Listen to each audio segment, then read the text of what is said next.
मी doctor Babarao दारकू Patil. मी अबुदय life care hospital Nanded येथे consultant neurologist मेंदूविकार तज्ज्ञ म्हणून कार्यरत आहे.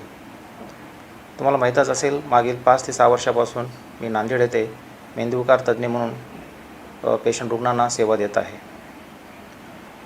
अबुदय लाईफ केअर हॉस्पिटलमध्ये मी मागील 2 वर्षापासून कार्यरत आहे आणि लाईफ केअर हॉस्पिटलमध्ये माझ्यासोबत आणखी सुपर स्पेशलिस्ट डॉक्टर आहेत, जसे कार्डिओलॉजिस्ट हृदयरोग तज्ज्ञ, पोटाच्या विकाराचे तज्ज्ञ गॅस्ट्रोएंटरोलॉजिस्ट व किडनीच्या विकाराचे तज्ज्ञ नेफ्रोलॉजिस्ट, छातीच्या विकाराचे तज्ज्ञ चेस्ट फिजिशियन आणि इंटेन्सिव्ह डॉक्टर आहेत, जेणेकरून पेशंटला कॉम्प्रिहेन्सिव्ह केअर किंवा पूर्णता केअर दिली जाते.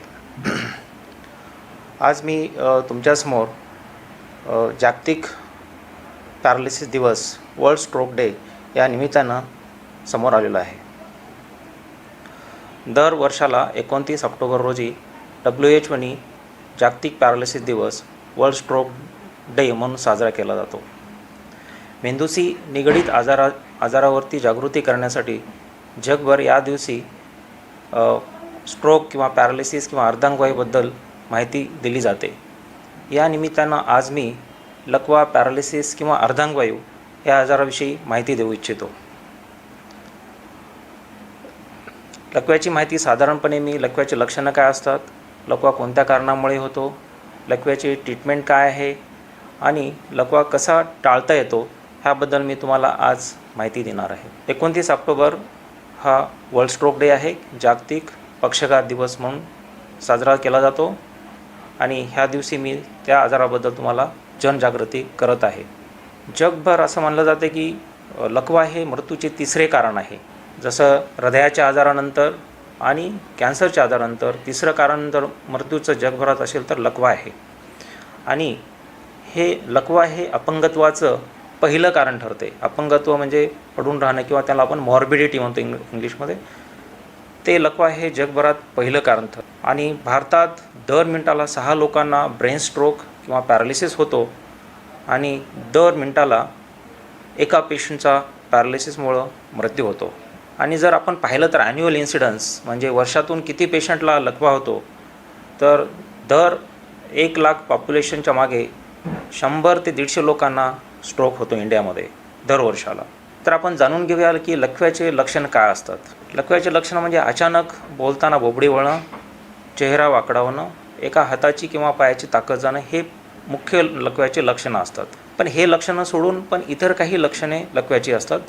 जसं अचानक एका साईडची नजर कमी होणं, अचानक एका अडंगाला मुंग्या येणं, अचानक चक्कर येणं, डबल दिसणं, डोळ्याला अंधारी येणं व चालताना तोल जाणं हे पण लकव्याचे लक्षणं असतात.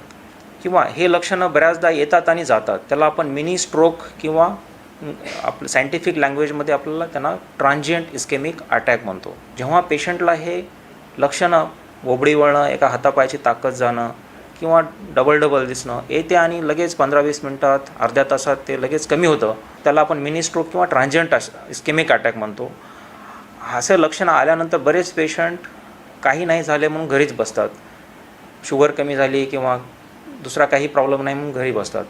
तर मी असं सांगू इच्छितो की असे काही जरी लक्षणं आले, मिनी स्ट्रोकचे पण लक्षणं आले, तरी त्यांनी पेशंटनी ताबडतोब डॉक्टरांशी कन्सल्ट करायला पाहिजे. कारण का तर मिनी स्ट्रोक हे वॉर्निंग साईन्स असतात.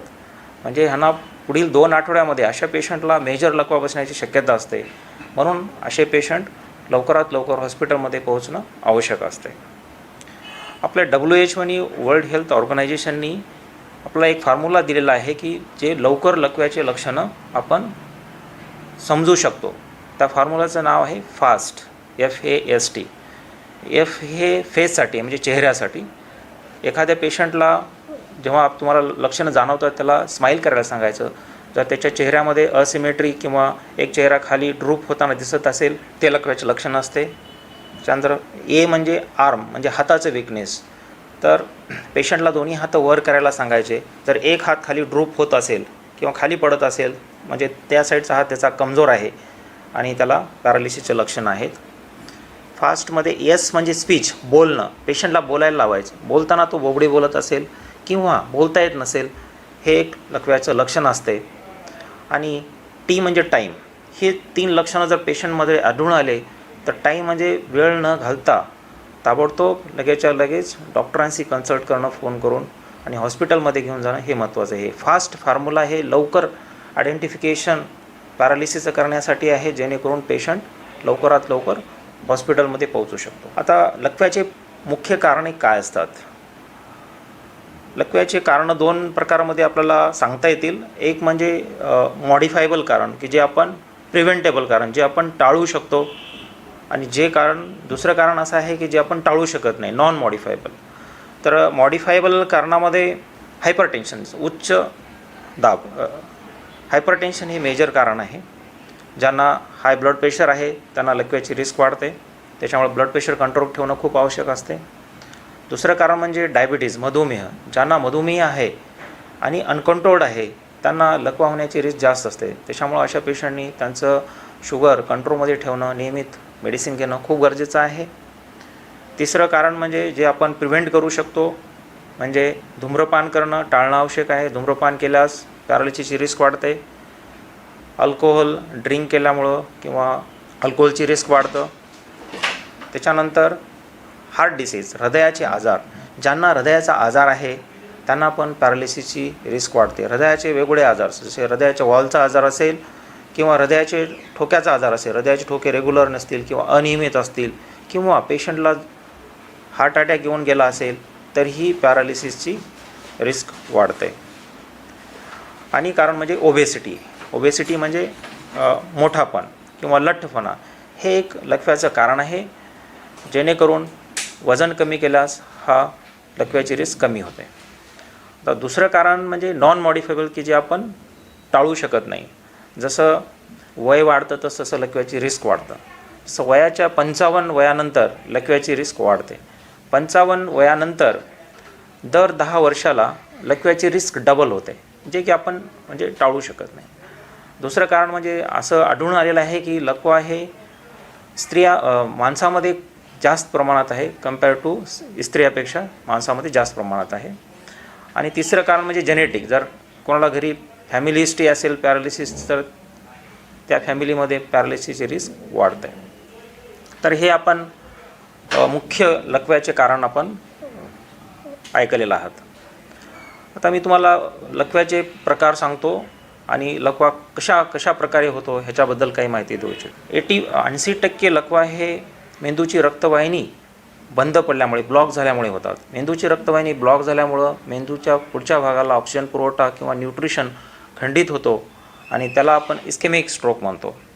जसं हृदयाला रक्तपुरवठा बंद झाल्यानंतर हार्ट अटॅक येतो, तसाच मेंदूला रक्तपुरवठा खंडित झाल्यामुळं ब्रेन अटॅक येतो. सो ब्रेन अटॅक म्हणजेच लकवा. मेंदूला जर जास्त वेळ ऑक्सिजन पुरवठा खंडित राहिला तर त्याचे पेशी जे असतात, सेल्स असतात, ते वरचेवर निकामी होत जातात, डेड होत जातात. जसं वेळ जातो तसं सेल ते निकामी होत जातात व येणारं अपंगत्व हे परमनंट होण्याची शक्यता असते. जवळपास 1.9 मिलियन सेल्स, न्यूरॉन्स प्रत्येक मिनिटाला मृत्यू पावतात लकव्याचे लक्षणं चालू झाल्यापासून. म्हणूनच लकवा झालेला पेशंट लवकरात लवकर जर हॉस्पिटलमध्ये पोहोचला, त्याला आपण विंडो पिरियड म्हणतो, गोल्डन आवर्स म्हणतो, ते आपण 4.5 तास असतात. 4.5 तासाच्या आत जर पेशंट हॉस्पिटलमध्ये पोहोचला तर, आणि जी रक्तवाहिनी ब्लॉक झालेली आहे गुठळीमुळं, ते गुठळी विरघळण्याचं इंजेक्शन, त्याला आपण थ्रोम्बोलायसिस म्हणतो किंवा थ्रोम्बोलायटिक इंजेक्शन्स देऊन जर ती गुठळी विरघळली आणि तो जर पाईप खुला झाला, रक्तवाहिनी खुली झाली, तर समोरच्या भागाला रक्तपुरवठा सुरळीत होतो व जे सेल्स आपले मेंदूचे जे न्यूरॉन्स, जे सेल डेथ होऊ लागली ते टाळते आणि ते टाळल्यामुळं परमनंट पॅरालिसिसचा धोका टाळतो आणि पॅरालिसिस लवकर सुधारण्याचे चान्सेस वाढतात. तर दुसऱ्या प्रकारचा पॅरालिसिस म्हणजे अराऊंड 20%, 20% लोकांना रक्तवाहिनी फुटल्यामुळे पॅरालिसिस होतो किंवा BP वाढल्यामुळं रक्तवाहिनी फुटते आणि ब्रेन हेमरेज होतो, त्याला आपण ब्रेन हेमरेज म्हणतो. जवळपास 80% हे लकवे मेंदूची गुठळी बनल्यामुळं, रक्तवाहिनी ब्लॉक झाल्यामुळे होतात. तर 20% लकवे हे मेंदूची रक्तवाहिनी हाय BP फुटल्यामुळे होतो, त्याला आपण ब्रेन हेमरेज म्हणतो. तर पॅरालिसिस ही ट्रीटमेंट काय आहे? सगळ्यात महत्त्वाचं जाणून घेणं आहे की पॅरालिसिस हे ट्रीटेबल आहे. पॅरालिसिस हा पूर्ण बरा होऊ शकतो जर तुम्ही वेळेत हॉस्पिटल पोहोचला तर. वेळेत हॉस्पिटल पोहोचणं म्हणजे विंडो पिरियड जे आहे, विंडो पिरियड गोल्डन आवर्स आहेत ते लकव्यासाठी 4.5 तासाच्या आत आहेत. 4.5 तासाच्या आत जर पेशंट हॉस्पिटलमध्ये पोहोचला आणि त्याला थ्रोम्बोलायसिस ट्रीटमेंट जे स्पेशल इंजेक्शन जे रक्ताची गुठळी बनली ती विरघळण्याचं जर आपण इंजेक्शन दिलं आणि ती जर रक्तवाहिनी बंद झालेली आहे ती खुलली तर लकवा बरे होण्याचे चान्सेस वाढतात आणि पुढे येणारं कायमस्वरूपी अपंगत्व हे टाळते. एकदा लकवा झाल्यानंतर तेवढंच महत्त्वाचं असते की फिजिओथेरपी पहिले 3 महिने व्यायाम करणं तेवढंच महत्त्वाचं असते. पहिले 3 महिने जर डेली रेग्युलर एक्सरसाइज व्यायाम फिजिओथेरपी जर केली तर लकव्याचे सुधारण्याचे चान्सेस पण वाढतात.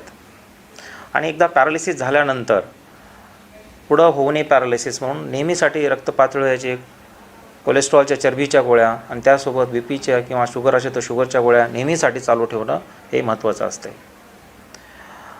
तर आपल्याला पॅरालिसिस कसा टाळता येईल? तर ज्यांना डायबिटीज आहे, मधुमेह आहे किंवा हायपरटेन्शन BP आहे किंवा कोलेस्ट्रॉल आहे त्यांनी नियमित औषधे घेणे आवश्यक असते व तसेच शुगर आणि ब्लड प्रेशर कंट्रोलमध्ये ठेवणं आवश्यक असते. जर ब्लड प्रेशर आणि शुगर कंट्रोलमध्ये नसेल तर लकव्याची रिस्क वाढते. नुसते गोळ्या घेऊन नाही, औषधे घेऊन नाही चालणार, पण दोन्ही शुगर आणि ब्लड प्रेशर कंट्रोलमध्ये ठेवणं तितकंच महत्त्वाचं आहे.